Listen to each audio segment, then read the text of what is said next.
Hi, friends. Welcome back. It is 3:01 on Thursday afternoon, and so we are all set for the fourth session of our PCA and HCCN Professional Development Series. I'm so glad to see so many of my friends back here today. It's always a pleasure to see everybody and spend some time with you guys. I miss seeing and being in the same room with all of you. So just glad that we're back and ready to do some learning and some growing together about all things workforce. I'm Suzanne Spear. I'm the Senior Director of Workforce Development here at ACU, and I'm joined today by the rest of the STAR Center staff. So we have Mariah Blake, our Program Manager, Sabrina Edgington, who, if she's not on yet, she will be on soon, and also Michelle Fernandez, who is our Senior Training Specialist.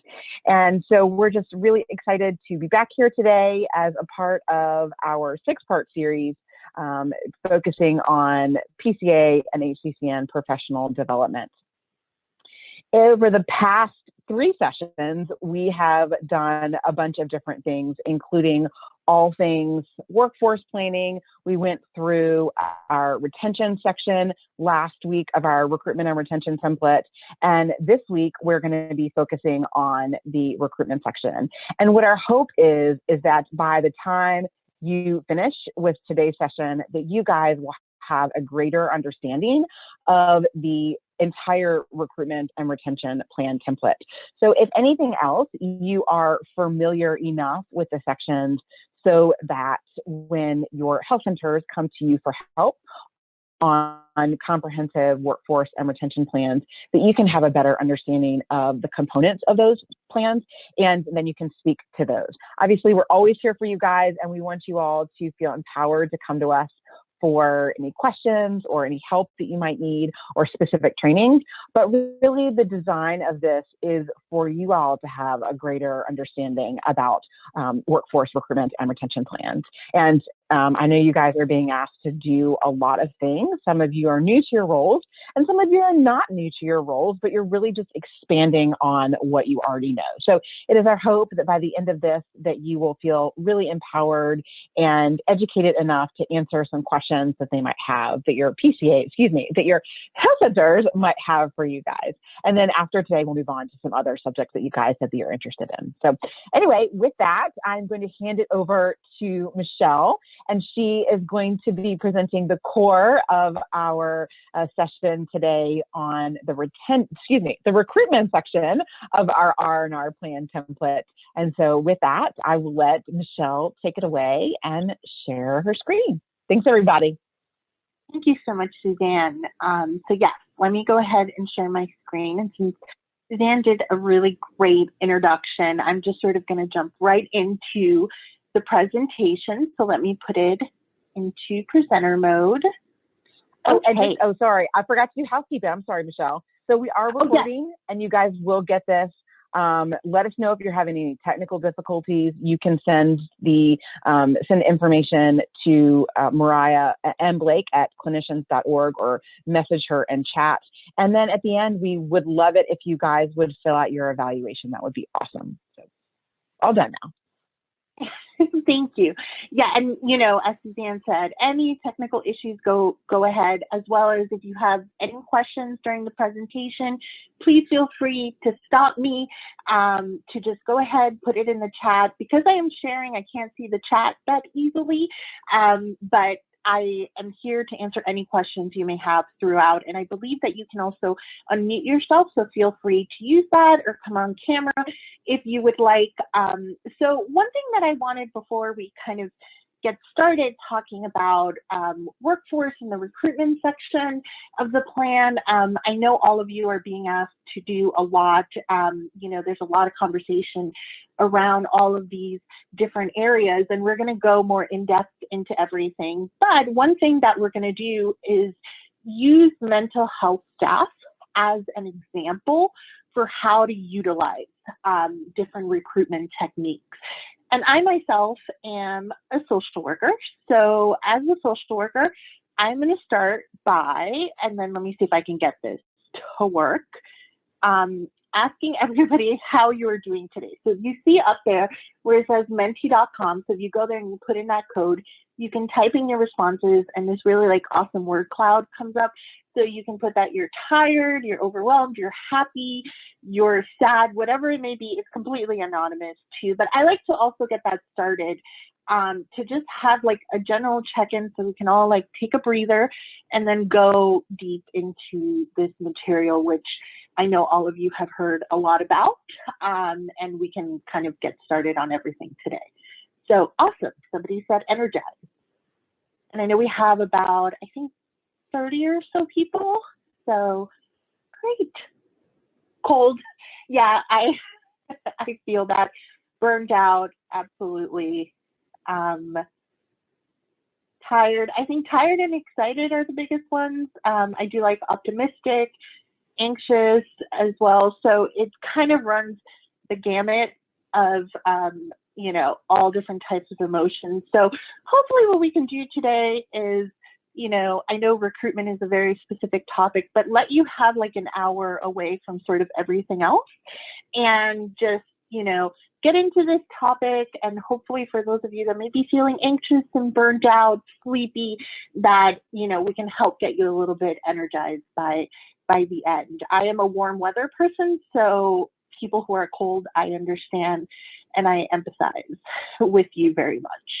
Okay, so let's go back to the presentation. And like I said, I always like to do that just to check in to see how everybody in the room is doing. So why recruitment and why the workforce plan? You know, those of you who have been here in the other presentations that we've done for the PCA HCCN professional development series, you've already seen this. And, you know, it's all about being able to track your successes, identify opportunities, areas of need. You know, you're able to innovate your workforce through the data that you collect with the plan that you have together, that you put together, and that you ensure that all of your goals are aligned. And a huge part of that workforce plan is recruitment. And earlier today, Suzanne did a presentation where she talked about how, you know, we have it listed here, formal workforce plan. That can seem very overwhelming, but it's all about really breaking it down, and whatever you may have in your health center or your health centers, because I know being PCA and HCCN, when you talk to your health centers, it's looking at those. Some of them are doing this work already and they're doing it great. So, you know, can you leverage those lessons from those health centers to really help those who may have opportunities for growth and a little bit more need? So that's hopefully what we're going to be able to get here, is be able to give those health centers, you know, different opportunities and information to help them as they do their recruiting process. So let's go to the next slide. Another thing too, as I do this presentation, and one of our, later on in this series, we will have a presentation on DEI, but I want you to really think of recruitment through this lens and be intentional about it. So really be intentional about being able to bring in diversity to your health center and make it equitable. And once you are recruiting those diverse individuals, that it really is about an inclusion in the organizational culture. I was also in a meeting yesterday where someone was talking about the added representation. So rather than DEI, they call it DEAR now. And I believe that was the Wisconsin PCA, if I'm not mistaken. So, you know, you want to look through this lens. That lens should have always been there, but it, you know, we may not have always thought about it as intentionally. And when we talk about diversity, we really mean everything from racial, ethnic, gender, generational diversity, ages, you know, different abilities. It's just, it runs the gamut. So you really want to look at everything you do, that the people who are working in your health center are also reflecting those you're serving in your community along all levels. So not just having diversity in one area of staff, but across all staff. So when you recruit, think about this and bring it into your recruitment process. So here at ACU, and the STAR Center, we have our retention and recruitment plan template, and it takes you through each step of the retention process, which is what Suzanne presented on last week, and also the recruitment process. So for your health centers, they really can use this template as a way to sort of automatically input what they need. It is in a Word document, it has different tables, so everything is preset for them so that once they finish filling it out, they have their workforce plan. But within that template, the recruitment process is broken up into all these different areas. So I'm going to go through them at a high level. If you have any questions, again, just jump in.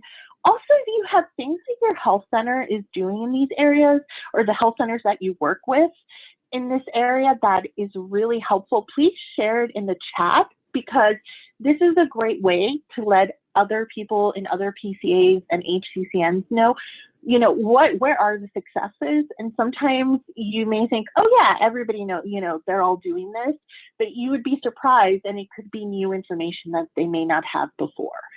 So as we get started in this sort of recruitment ladder, the first thing that you would want to talk to your health centers about is being able to identify their community and what are the community plans and who are those partners.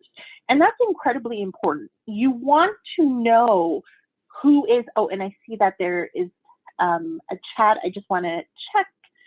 Oh, sorry about that. Oh, yes. And then we are going to put all those best practices in a document to share along for everyone. So I just got that in the chat. So your health centers need to understand the community they're in, whether it be urban, rural, whatever it may be, and who is out there. So you want to look at the competition, you want to look at other providers, you want to look at hospitals, but not always look at them from the perspective of how is this a competitor, but how can it be a win-win for everyone? So, when talking to your health centers, have them go out and see what are the planning initiatives of these other entities. Have them get involved, find out more. What are the recruitment strategies that they're using that they can then implement in their health center? So, with health centers, we know that probably with compensation, you can't really fully compete with hospitals and other private practice, but you can learn from what they're doing to bring in people into their practices and then utilize those and highlight what is so important about the health center to then bring people in and recruit them, and then share those opportunities for collaboration, identify them, share providers, share recruitment costs. There may be providers who work part-time at some of the health centers that you work with, and they specifically, they do private practice, and then they're also at the health center. So really utilize all of those different connections that you have, and every health center has connections, whether they realize it or not, whether it be the local schools, the state offices, whatever it may be. It really is just sort of taking that step back and being able to look at it, and as PCAs and HCCNs, helping them make those connections. And put all those dots together for them so that they see that they're not sort of like on a silo by themselves, but rather they have a network that they can utilize. And after they look at their community, they take that broad systemic look at everything. They then need to go internal and be able to identify who is part of the recruitment team. So recruitment takes time. Recruitment takes money, and this is why we talk about the importance of retention before you get to recruitment. But no matter what, everybody is going to need to recruit at some point or another. That's just a given. So when you are recruiting, make sure that you have the right team in place. You want to create a team in advance. You want to have the right decision makers at the table. You want to establish their roles and responsibilities and know what is their availability. Everybody is very busy in a health center, and also what are the skills that they bring. So when we talk about the decision makers, I think right off the bat, for most people, we talk about the individuals in HR. but you also want to expand that. You know, have those in the C-suite. As I mentioned, I was going to use recruiting mental health staff as an example throughout this. So it'd be really important to have that mental health or behavioral health director as part of the recruitment team. Have some of the staff. So if you're bringing in a new social worker, have some of your licensed clinical social workers, some of your therapists, you know, be part of the team. They can speak the same language. They know and they are able to make that connection. They get a different sense of the person simply because that's where their training is and their experience is. So again, think broadly. And this goes across the board. If you're recruiting a dental provider, make sure you have people from the dental team on there. You know, so it's not exclusive to one area. You just want to make sure that you have all of the right people in the right place. And the reason why availability and skills is also really important is because these are very busy individuals. All of us are very, very busy. So when you're putting together your recruitment team, you know, ensure that that buy-in is there so that this can be made a priority and time can be put in. It's not like a last minute thing and people know what role they're going to play. Not everybody in the recruitment team has to be there through the whole process. You know, it may just be for one of the interviews. It may just be to look at a resume, to look at someone's licensure, whatever it may be. But, you know, have it be very robust as you go through. And as I said, you want to define those team roles. So what is their position? You know, do they have any of those community connections as well? They help with the sourcing of the candidates, the screening and interview process, and then being able to manage those internal logistics. And again, every person that is part of the health center that you're bringing into your recruitment team is going to do some different portion of this, but as part of your workforce plan, you want to write that down. You want to have that information because then you can know who to pull in, and they're aware that at some point they may be pulled in to be part of this team. So very important, always important to keep that in mind. And you also need to set your recruitment priorities. So this is going up that ladder that we talked about. And that next step is then setting up, you're essentially setting up a map. Like you're mapping out everything that you have to do. You have your team in place, you're ready to go. You scan the community, you know what to do. Now you put together the entire map of how to bring it together. So you want to look out 3 to 5 years. You want to understand the length of time that it may take to fill a position.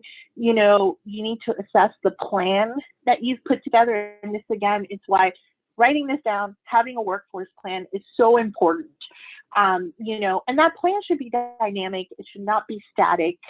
As you do this, every single time you bring, you know, your health centers bring someone in, you know, as PCAs or HCCNs yourselves, you bring someone in, you're going to learn lessons and you're going to collect information and use that information as data to look at what's working and what isn't. And granted, every recruit is going to be different.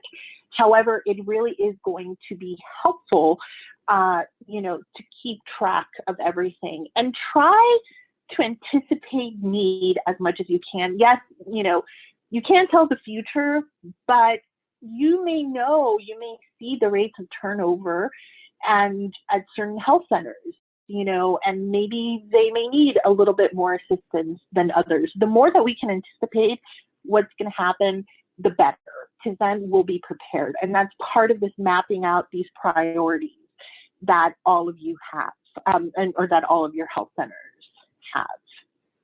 And you want to look at it from the big picture. You want to have that strategic workforce plan. You want to do an assessment of the outside and inside of your community health center. You have to see what are the vacant positions. Why are people leaving? That is incredibly important. So we have those exit interviews to help you understand, because then, you know, recruitment and retention are not in their own, they work together. So you want to understand why someone's leaving. You also want to understand why someone's there, because the reason they're there, you can utilize that to advertise your health center and bring someone in. And then why someone's leaving tells you what changes may need to take place in order to then bring in the right candidates, those mission-driven individuals who want to work at a health center, who understand the health center world and the health center story. And then also be realistic about the timeline for recruitment. I'm sure none of you are surprised when you say this, but hearing from health centers the difficulty around recruiting dental assistants, medical assistants. So really having that realistic timeline as you go through all of it, and keeping track of all the new information that becomes available. Oh, sorry. I thought I had muted myself by mistake.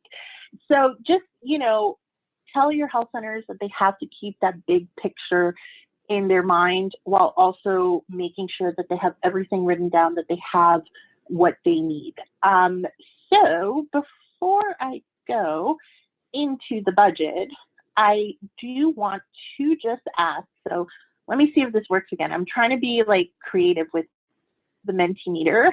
The same way that you guys did it before,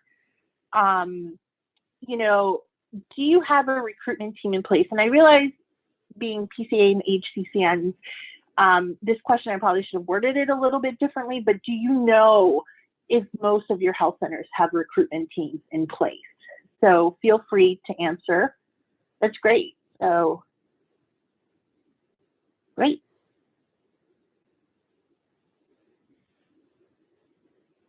Wonderful. So if you see here, most people are saying yes or unsure.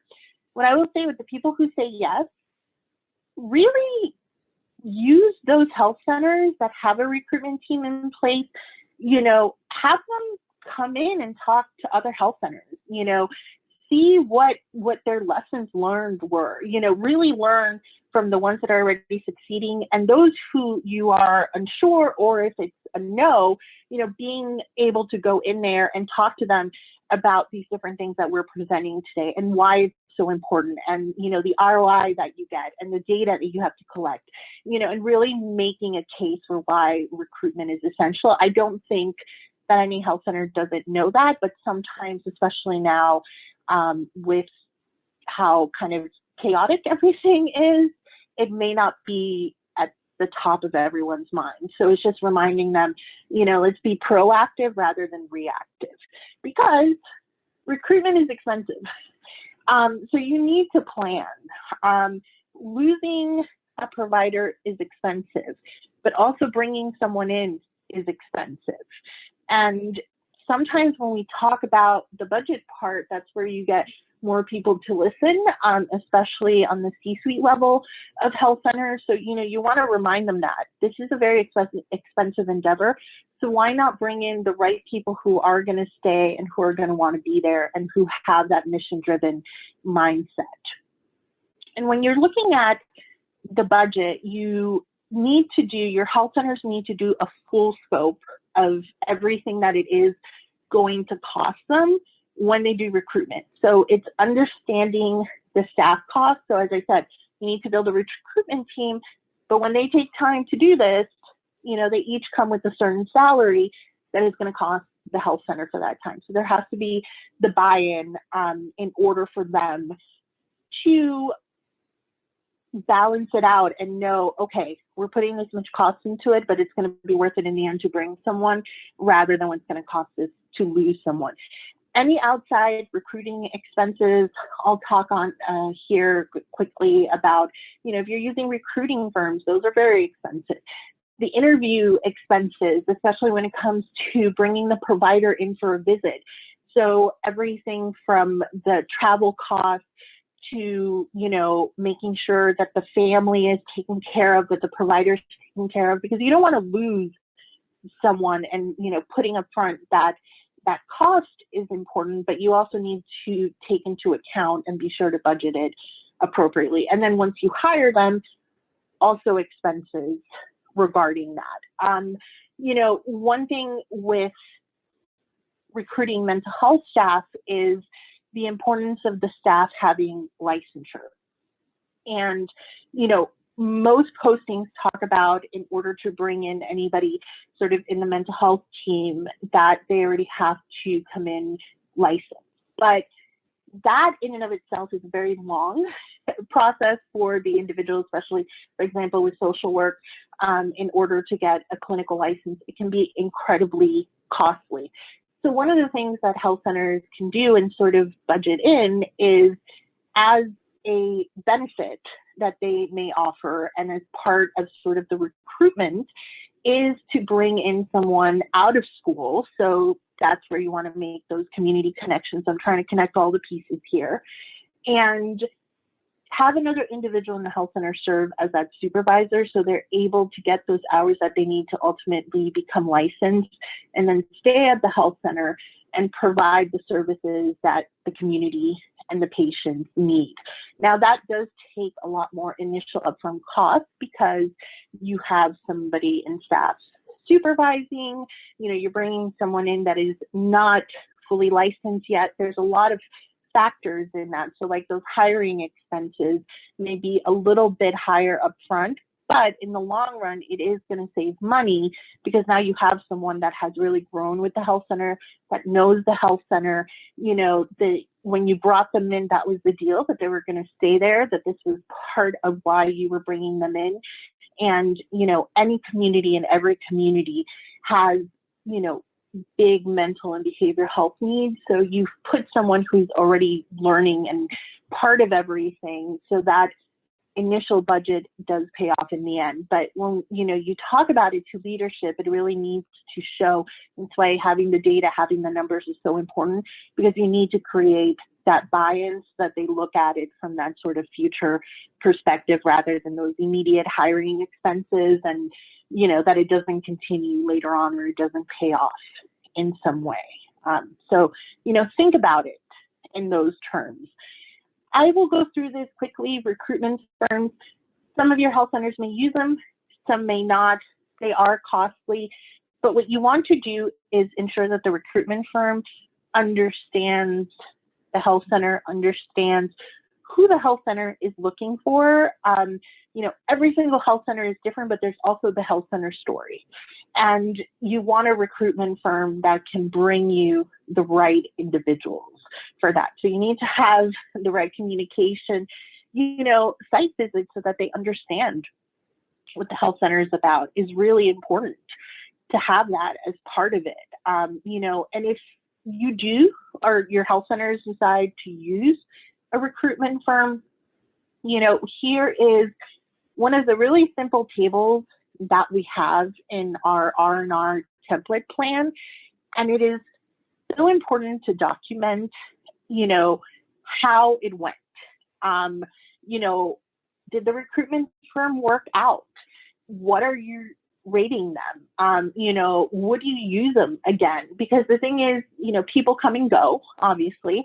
And if that's not documented, if that historical document is not there, then you may end up using and spending a lot of money on the same recruitment firm that had been used a few years ago, and it just didn't work out. So like everything else, you have to make sure that it is the right fit for the health center, and that the health center understands that sometimes, putting together their own recruitment team and sort of doing their own process can be more fruitful than a firm, or a firm can be best for them. But that really is an individual thing, as long as they're able to sort of track and analyze and keep the data and see what works for them. So keep going up the ladder. I know this is a lot of information, but again, just to sort of do a quick recap, I went through the looking at the community, how to bring everyone in, building the recruitment team within your own health center, making sure that everyone's aware of the importance of recruiting, the role that they play, having your budget prepared and set up. And then if you need some of that outside help from recruitment firms, then you bring that in, so you have the foundation ready. And once you have the foundation built out, that your health center is ready to recruit, it knows what the vacancies are. It knows why people have left. Is it just a retirement, Or is there an issue with management or leadership, whatever it may be? Now you can take that next step to go out there and advertise. You don't want to just, be reactive, put out advertising for a position without having everything in your health center in place, because then it's just going to get very chaotic, because you will get people that start applying, and some of them may be great candidates. And, it's important to tell your health centers that you don't want to lose a great candidate because all those other pieces are not in place. So, it's important that before you go out there, you make the announcement, you tell people, hey, we're ready to bring you here, that you have everything in your house in order. So this takes us to the step of building out an advertising strategy. And in our R&R plan, we have a template where it's literally you input all of the key pieces for your advertising, and then you have it finalized on there. But it's also going to be personal to every single health center. So make sure to write the ads in advance.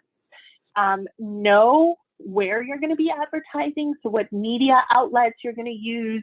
You'll see a slide in a moment on social media, which is really, how many people are doing advertising now. Put in all of the key details to that vacancy and keep that, because as new positions become available, you don't have to reinvent the wheel all the time. You can go back again to that written plan that you have. It should keep your advertising that you've done and just customize it. Don't start from scratch unless you absolutely have to. That saves time. You save time. That also saves money. And make sure to write a compelling ad. Highlight what makes your health centers unique. So when you speak to your health centers, really emphasize to them their uniqueness and the importance of that uniqueness. Many people don't really even know what health centers are. They are in these different helping professions, but they're not aware of the health center movement, of health centers. Just being able to offer that story, emphasize the mission-driven aspect of it, highlighting the community where the health center is located. So all of you, you're going to have different types of health centers, rural, urban. Obviously, with rural health centers, historically, really, there's been much more difficulty in recruiting people, but there are people out there, that's where they want to live. And one of the benefits with rural health centers, any type of provider that you're recruiting, is really the opportunity and highlighting the opportunity of being able to do so much more in your practice than you may be able to do in an urban health center that has, a lot more providers and everybody has their specialty a little bit more kind of set out. So whatever makes you unique, utilize that. With mental health staff, there are so many limitations in rural communities with providing mental health services. And there are a lot of mental health providers that are interested in specifically working and helping those communities. So, when bringing in staff, highlighting, telehealth opportunities that are there, different unique ways that the health center may be reaching out to these individuals that need the assistance, highlighting the community needs, all of these things that, someone went to school to study this, to do this, so they clearly have a passion for it. Use that and sell the health center. And then, as it says here, include the benefits and all of the positives. So highlight that. Just going to keep saying it, highlight it. So going to the next slide. Oops, sorry about that. There we go. So where can you advertise, or where can your health centers advertise? There are many different places. So you have the National Health Service Corps. You can look at different dental and physician associations, as well as those for behavioral health. Here has medical dental schools. I would also add social work schools, psychology schools,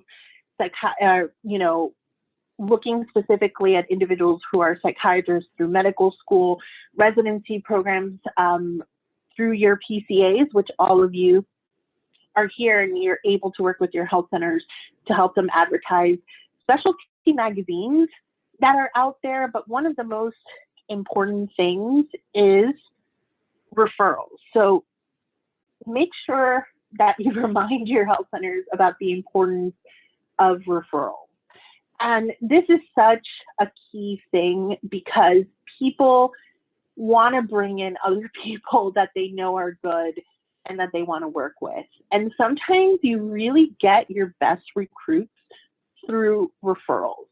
And if possible, if the health center can offer any type of bonus for those employee referrals, you really incentivize people to let other people know, why is this a great place to work? Come here, you know. And again, that goes also back to that component of retention. If people want to work there, if they want to stay, you know, they want to bring people in at the same time.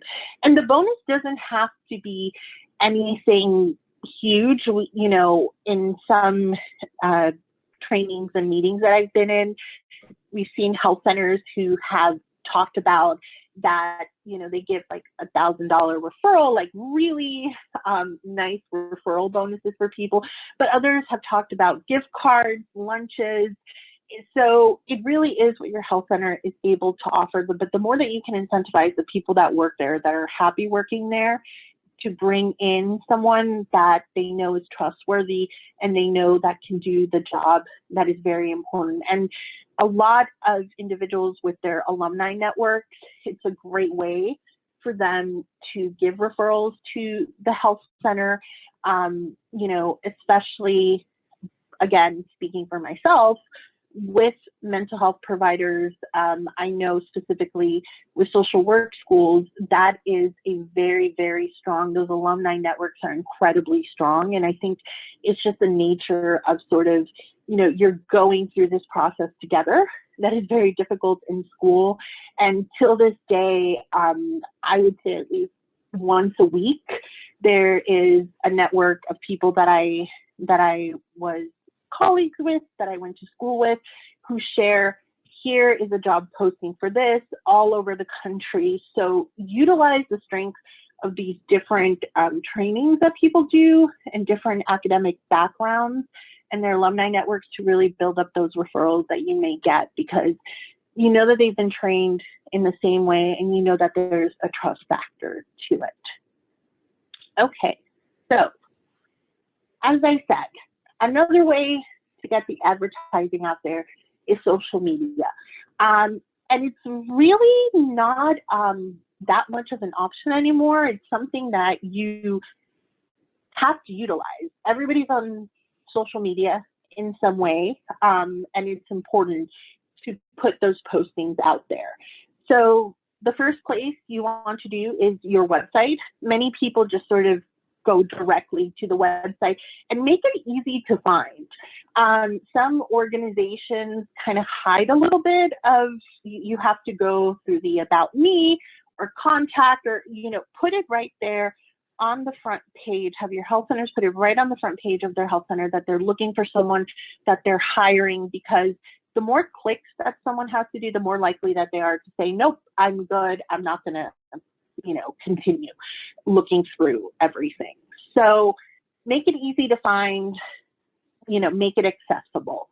And it should be part of your health center, or of the health center's branding strategy. So that should be there. They should, you know, like when you go on the website, it has, here's our Twitter, here's our Facebook, here's our LinkedIn. That presence needs to be out there. It makes a difference, and it increases the ability for people to quickly get the information they need about whether or not they want to apply there. But it also helps the community, those community connections that you want to make, know more about the health center and really form those partnerships through the advertising, through the recruitment process. Now, not everybody is ready to be at that stage either, as much as I say we should be there. So if you have any health centers that are not, you know, start small. It's okay.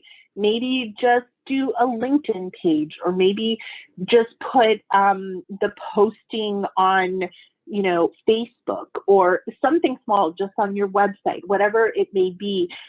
But every health center does have staff that understands social media. Every health center has a generational differences in their staff. And going to them and simply asking, you know, how does this work? How do I put this on here? How do I promote it? Whatever it may be. Most will be very happy to help you, because it really is kind of second nature to them at this point. So, you know, go ahead, have your health centers utilize people, and have also leadership understand the importance of this, that it's not just like a trend, that it's something, and that you have to stay current with it. All of these websites consistently change, the people who use them change, the age ranges change, so you also don't want to be advertising in a place that most people aren't using anymore, or kind of see it as like, well, I'm not going to find anything I need on there. So try to stay as current as you can, and utilize the people in your health center who already know the whole social media world. And then, okay, so now we're getting to like the top of the recruiting ladder process. You know, you've created the foundation, you've put everything out there, you've done it to the best of your ability, you've put it in the right places, you know, you've talked to the people who can tell you, yep, this is where you want to go, this is where you want to advertise, you know, and I'm sure all of you know places like Indeed or Idealist, you know, all of these different websites. So now you have candidates coming in, you're getting applications. This is where part of where your recruitment team is sort of mobilized, that they're now screening these different applications, and then it takes us into the interview process. So in the same way with everything else, you want to track your screening and interviewing activities. Part because you want to collect the data. That is very valuable. You want to see the time that it takes, who do you have, who's applying, you know, are they the right fit? You know, maybe you're getting only one type of candidate. Why is that? Is it the way that we're advertising? Whatever it may be, you want to look at those trends. You want to write it down. You want to keep it for also historically other people can go back and look at it. Rely on that recruitment team. You know, you identified them, you gave them their roles. Be able to sort of step back and give them that freedom they need to take care of what they need to take care of. Obviously, screening the resumes, the CVs, the applications that come online, and then, and I'll go into the next slides on this, setting up the telephone interviews as well as the follow-up visits. But as it says on here in the slide, and this is very important, respond quickly, communicate often, and ensure a rapid turnaround of questions. So as you communicate with your health centers, you really want to emphasize to them the importance of quick follow-up. You don't want somebody to lose a great candidate simply because they didn't hear back. You know, they reached out, they didn't hear anything. You know, it's weeks or sometimes even months later, and that's when they hear back like, oh, you know, you had interviewed here, we're interested in bringing you in. You know, people aren't going to sit around and wait, and losing the right person is not worth it simply because you're not able to have that turnaround time. And how are you able to have that is by building that foundation that I talked about before.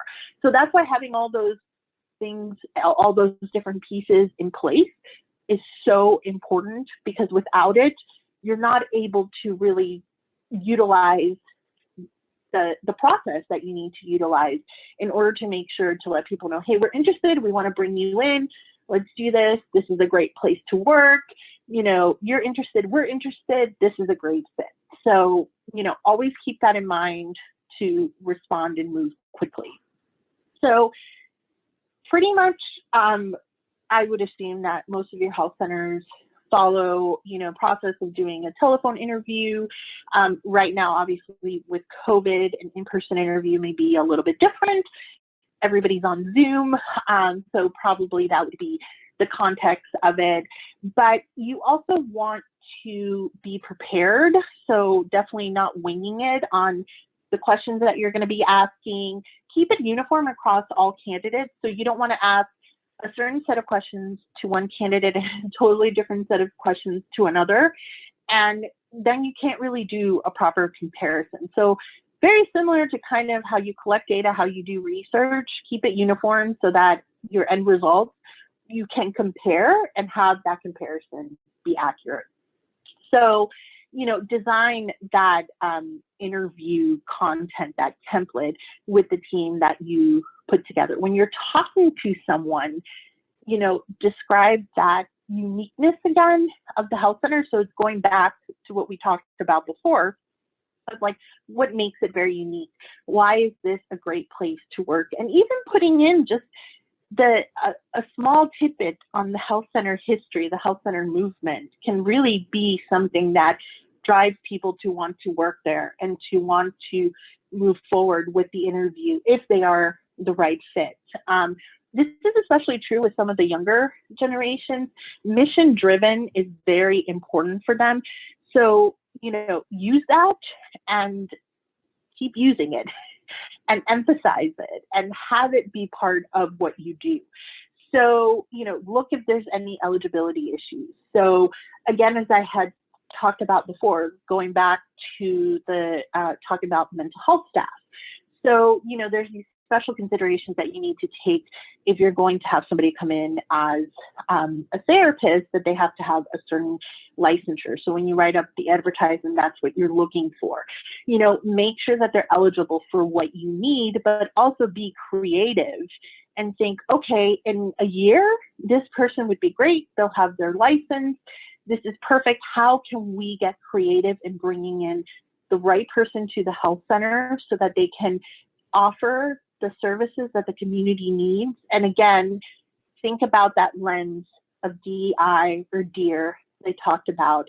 You want your providers to also reflect your community. And I know that, we cannot bring and tell medical schools, psychology schools, dental schools, social work schools, hey, you need to also be diverse so then we could have a diverse population. But it's there, it exists, and we need to be intentional about it. Not always the easiest process, but definitely part of it.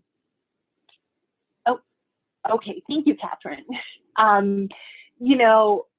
Talk about the specific clinical or lifestyle interests that they may have. So, phone interviews can be really anxiety driven, as some of you said today, feeling kind of anxious. Imagine having to do a phone interview from both sides. So have it also just be a conversation. Have that icebreaker to kind of make everyone feel, okay, this is a safe place. We can just talk, not add a lot of extra anxiety that doesn't need to be there. And then really define the recruitment process of when it comes to telephone interview and making sure that everything is in place as it should be. And then you go into the next steps of your interview process. So this is, once again, make sure the candidate has everything that you need in order to perform the function of that role. If there is some way to be creative, sort of to either prepare them, to grow our own concept, think about that, look at the importance of diversity, look at all these things. So it is a lot to take, to take into account, but it really kind of becomes second nature when this is just sort of, the steps, this is part of the process that you're doing, and you can just sort of move with it. You have things written down, you have the data that you need. It makes it much easier, and it doesn't seem as overwhelming. But that first time, that first step, it can be a lot. Make sure the candidate is a good fit. Definitely check for references. That is very important. And then work to arranging, once you've had a second telephone interview or an in-person interview, that visit for the in-person portion of it. Oh, and one thing I also wanted to say, when you're promoting and you're talking to someone on the phone for the first time, make sure to emphasize the health center's mission. Every health center has or should have their own specific mission and vision. And these are things that should be revisited on a regular basis because it is ongoing, it is changing, and emphasizing how the mission is not just those patients and those in the community that are being helped, but also how that reflects the way that the staff in the health center are being treated. So very important to bring those things in and highlight those key things that health centers are able to provide. Okay, so now you've gone through everything. We're almost at the top of the ladder. You're bringing someone in for a visit. I put this table in here. This is part also in our retention and recruitment plan template because it really breaks down piece by piece every single part that should take place in the visit. Not every health center is going to do this exactly in this order, but it makes you think about every piece that is important. So keep this in mind. This is why these tables are really helpful, because we break it down to a very granular part of the recruitment process to make sure that, you know, all of the small little pieces are not forgotten. So for example, here in the table, you can see there's a partner itinerary.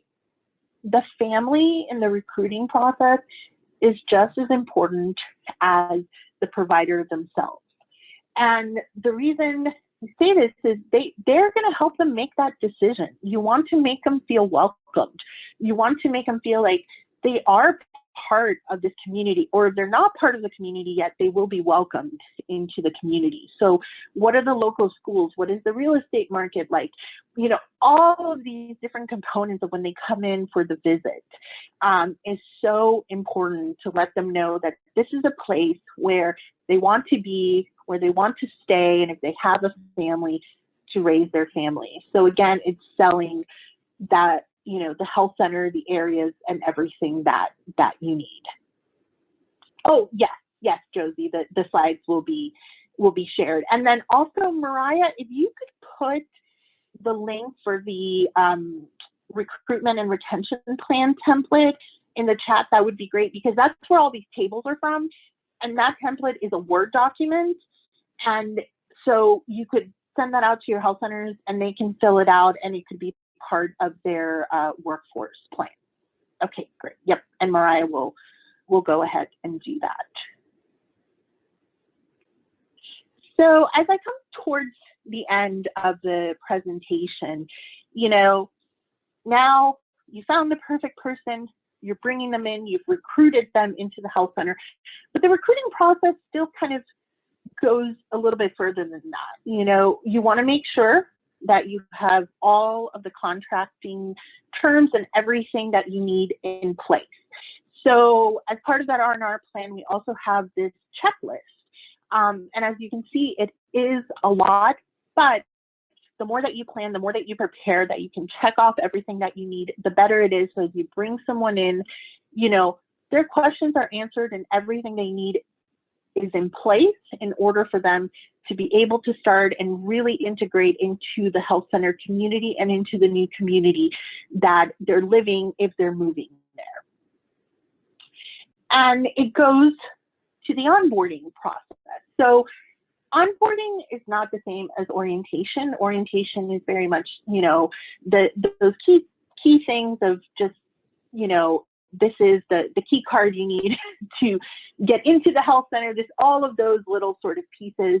But the onboarding is really about that integration into the health center, making sure that the person has everything that they need, that they're making connections, they're talking to people, they know their community, they know their fellow coworkers. And again, this is where when we bring that DEI lens, we're looking at that equity component, that inclusion, you know, understand the health center's organizational culture. What does that mean?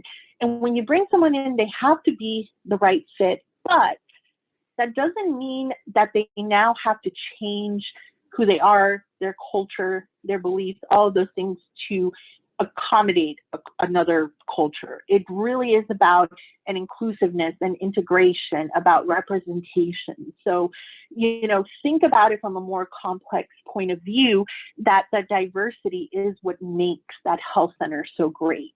And in turn is what offers great services to patients and to the community as well. So think about this as it says here, as a retention strategy, but also as sort of that intermediary between the recruitment as you then go into the retention that takes place in your health center. So, you know, I wanted to make sure to create that link between the two because they're not absent of each other. And then here is just a list of that onboarding structure that you should have. This is also in the recruitment and retention plan, and it's just setting up everything that the provider needs. And as you're recruiting them, it's making sure that they know that, you know, once they come in, things will be ready for them, you know, and letting them know that we're prepared and we want you to be here. So please join us. Okay, so I was trying to look at the time. I wanted to leave at least a few minutes for any questions. So if anybody has any questions, please feel free to put them in the chat, or I believe that you can unmute yourself. Let me see, because I'm sharing, I can't see everyone, but I can now see the chat. So does anybody have any questions? I know that was a lot of information, and we are going to share the slides, so that will be there. So Shannon said, for the site visits, if you only have to do a few things with candidates, what will you suggest? So that's a great question, and I think that it's really health center specific. So what you want to do with the site visits is be able to highlight what makes the health center so unique and why somebody would want to work there. So let's say that it's the community is part of it. You want to take them to visit different places.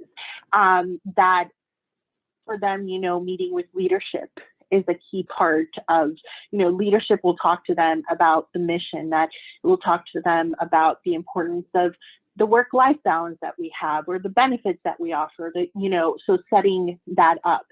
But I would definitely say is ensuring that you also incorporate the family into the visit component, because the family will have a lot of power over the provider deciding whether or not they should take this position. So, you know, try to always incorporate them into what you're doing. Yep, no problem.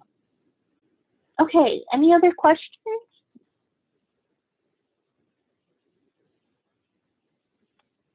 I don't see any other questions coming in. If you do, like I said, put them in the chat. But if you could please fill out our evaluation, I believe Mariah is going to put that in the chat as well. The slides will be shared. This is also being recorded so that you can access this on our STAR Center website. And if you do have any questions at any point, oh yes, and we have different resources. So this is hyperlinked, and you can click on it when you get the slides. Our next session is talking about the effects of COVID on recruitment and retention. So it's going to take place March 11th at 3 p.m., similar to this one.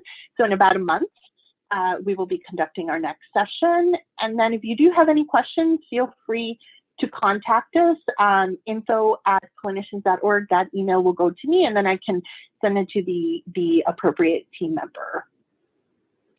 Well, if nobody has any more questions, I just want to say thank you to everyone. And I hope everyone stays warm, feels a little bit less anxious. And for those of you that were excited and happy and all that, I hope you still feel that way. So have a wonderful day, everyone.